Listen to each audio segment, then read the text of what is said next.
모세와 이스라엘 백성들은 우리 하나님부터 10계명의 말씀을 다 들었습니다. 10번째 계명 딱 듣고 나서부터 이들이 너무 무서워서 모세에게 이야기합니다. 당신이 좀 듣고 전달해 달라. 하나님께서 그 말이 옳다. 그래서 이제 모세가 이제 산으로 오르고, 여기 21장입니다. 이제 그때 들은 말씀을 우리는 율례라고 이야기를 합니다. 이거는 모세만 들은 거고요. 이제 모세가 듣고 내려와서 백성들에게 다 이야기를 해주고, 백성들이 자기도 그대로 따르겠다 해서 그걸 적었습니다. 이게 이제 언약서입니다. 그리고 언약을 맺는데요. 이 율례라는 말은 이거는 케이스를 뜻하는 겁니다. 예를 들면 내 부모를 공경하라. 이게 계명이잖아요. 그러면 부모를 저주하는 자는 어떻게 해야 되는가? 나 위에 다른 신을 두지 마라 그랬잖아요. 첫 번째 계명. 그러면 무당이 생기면 어떻게 하는가? 요게 케이스죠. 이런 경우는 어떻게 해야 되는가? 이제 그래서 이런 경우 하나님의 백성은 이렇게 해라. 이게 율례입니다.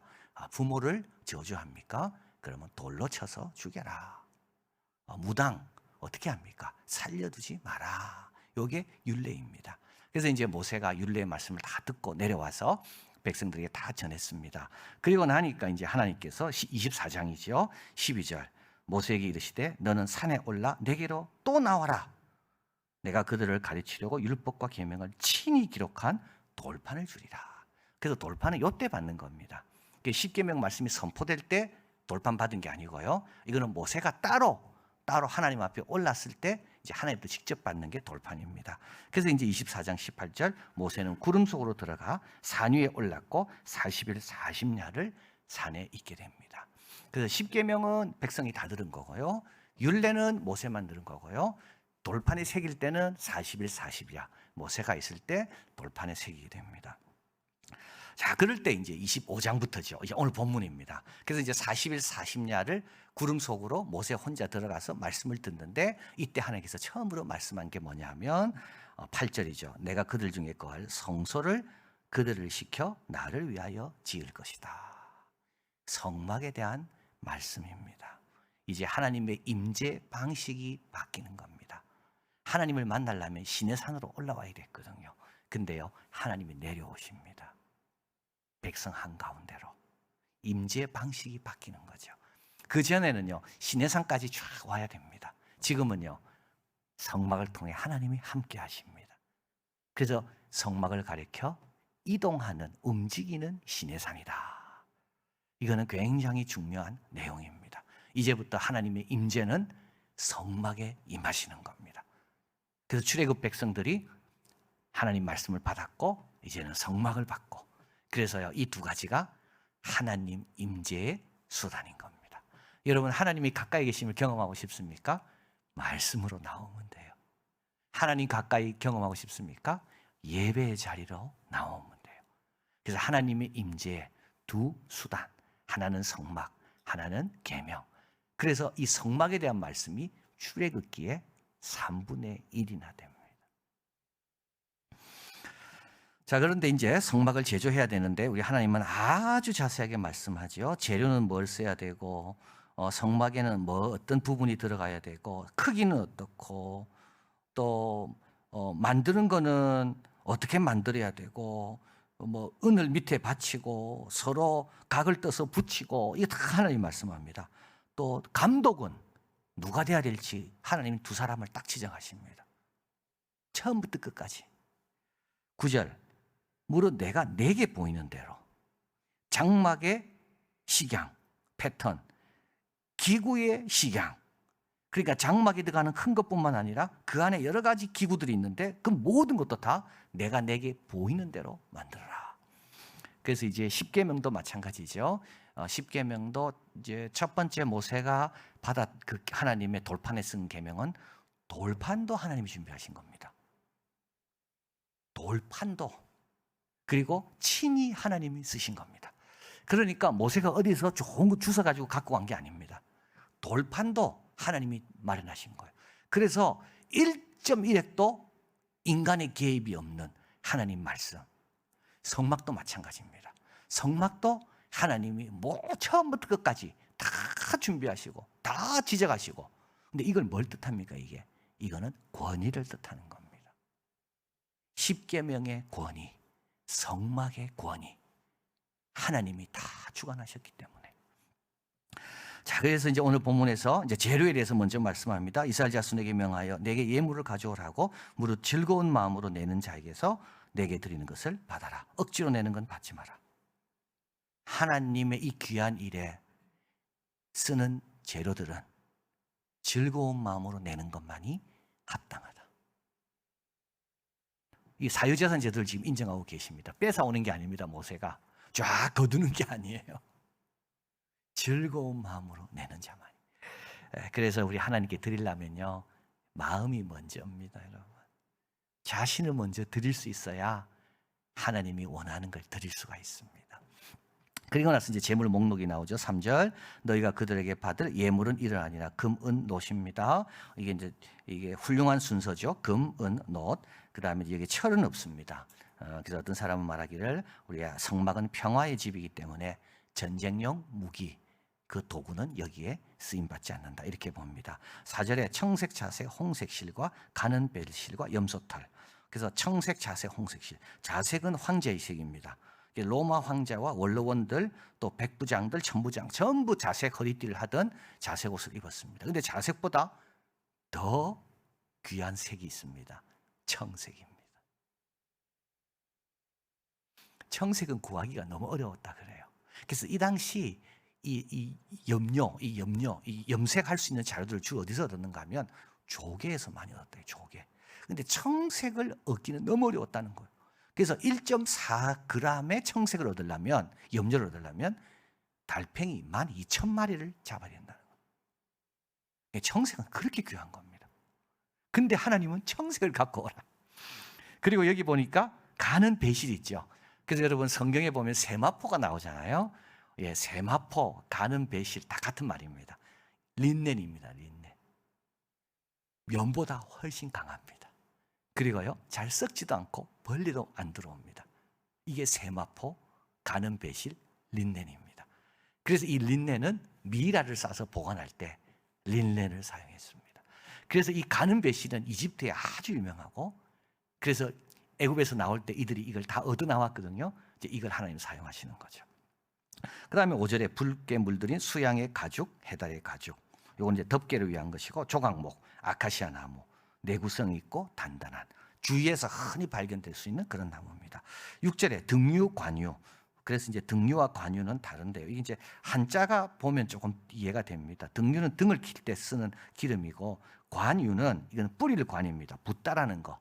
그래서 이제 제사장에게 뿌리잖아요, 기름을. 또 이마에 기름을 묻히잖아요. 이 기름을 관유라고 이야기합니다. 뿌릴 관자입니다. 그래서 이제 거기에 드는 향품, 그리고 분향할 향을 만들 향품, 이런 것들을 가져오고, 7절에 호마노, 애복과 흉표에 붙일 보석, 이런 보석들을 가져오라 말씀을 합니다. 여기서 우리가 몇 가지 중요한 교훈을 발견하는데, 실제 하나님은 우리 가진 것에 따라 갖고 이를 추진하십니다. 이게 무슨 말이냐 하면, 청색실이 너무 귀하잖아요.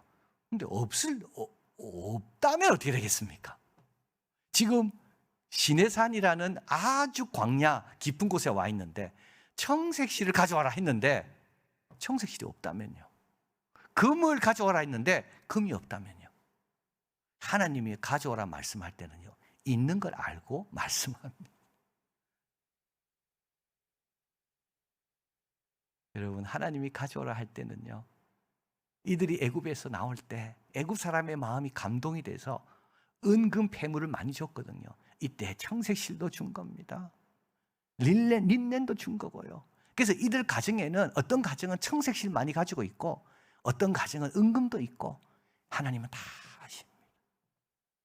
그거 아시고 그걸 맞추어서 일하십니다. 이게 하나님의 일의 중요한 원리입니다. 우리 교인들의 형편을 다 아십니다. 하나님은 이걸 갖고 영광스러운 일을 하십니다. 남을 뺏어오고 이웃 집에 가서 훔쳐오고, 그게 아니라 힘이 우리가 있는 거, 하나님은 그 범위 안에서 귀한 일을 하신다는 거예요. 자, 그래서 여러분, 하나님이 다 알고 내라 하는데 인색하고 감추면 안 되는 거죠. 그래서 인색하면 특권을 누리지 못한다. 정말 자유로워하시고 이 귀한 일에 내가 쓰임받고 싶으면 하나님이 말씀할 때, 아, 내한테 이게 있었는데 그래서 주신 거구나, 이때를 위함이구나 하고 내어드리면 됩니다. 두 번째로는 우리 하나님은 아름다움과 실용성을 같이 추구하는 것을 보게 됩니다. 여기 금, 하나님은 금을 보기를 돌같이 보라 이렇게 하지 않습니다. 금, 그 귀한 거거든요.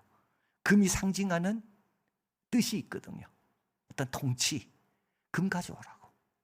호마노, 보석, 반짝반짝 빛나고 다양한 빛깔 나는 거, 하나님 그거 제사장들에게 붙이자고. 청색, 그 귀한 실, 그 갖고 와서 제사장 입는 옷에 붙이라고. 에덴 동산도 마찬가지입니다. 창세기 2장 9절, 하나님은 과일을 그냥 주시지 않습니다.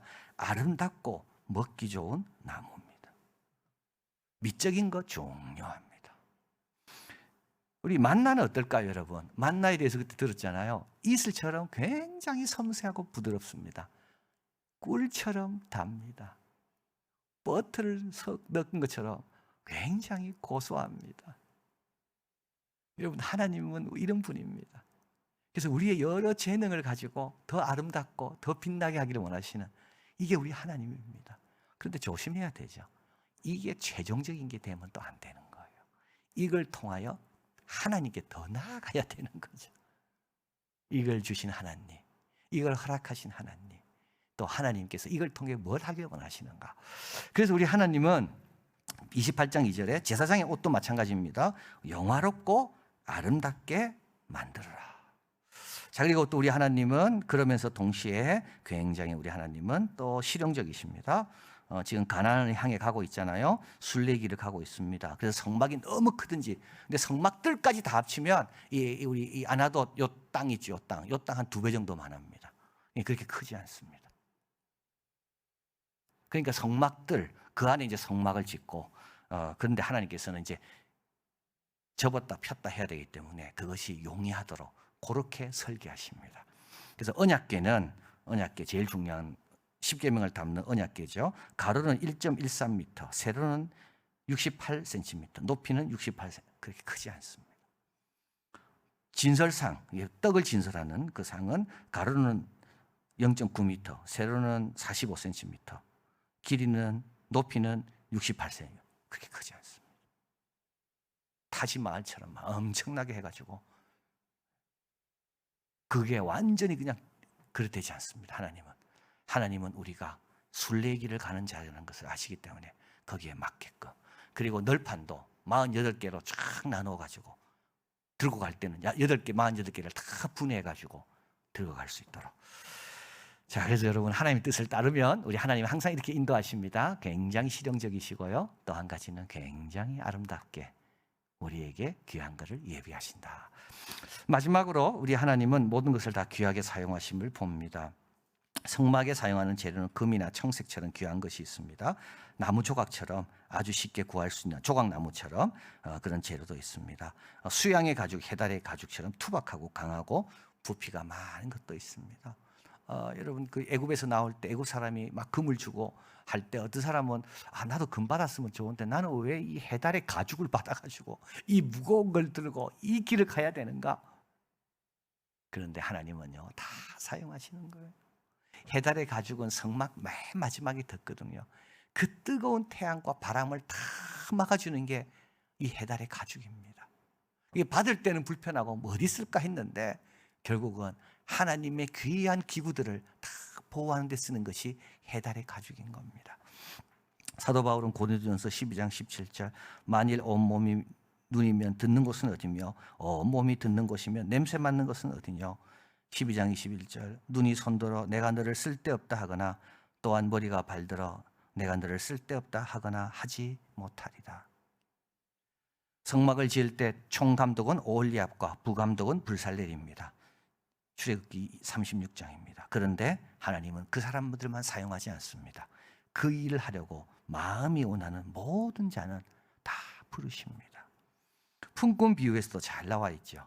그래서 이제 품꾼을 얻기 위해서 포도원 주인이 나갔습니다. 아침 9시 제일 일 잘하는 사람 불렀습니다. 1시간 남겨놓고 또 나갑니다. 오후 5시 이렇게 말합니다. 제 11시에도 나가보니 섰는 사람들이 또 있는지라 가로되 너희는 어찌하여 종일토록 놀고 여기 섰느냐. 가로되 우리를 품꾼으로 쓰는 이가 없음이니이다. 그 주인은요 가로되 너희도 포도원에 들어가라. 우리 하나님 나라에는 일꾼이 많이 부족합니다. 세상은 안 써줘도요 하나님은 써주시는 거예요. 세상은 별 필요 없다고 생각하지만 우리 이 포도원 주인은 아닙니다. 너도 들어가라. 이게 하나님이 일하시는 방식입니다. 나의 작은 기도도 나의 작은 마음도 하나님은 다 필요하다고. 32장에 보면 모세가 성막에 대한 말씀을 듣고 이제 돌판의 말씀을 이제 받고 있을 그때 백성들이 아래서 금송아지를 만드는 내용이 나옵니다. 여러분 주님께 드리지 않고 주님을 위해 일하지 않으면요 엉뚱한 것에 금을 낭비합니다. 그리고요 허무한 것을 섬기고요 주님의 축복에서 멀어집니다. 그분께 먼저 드리려 하고 그분의 행하심을 기대하고 또 나도 부족한 게 많아도 주님께서 너도 들어와라.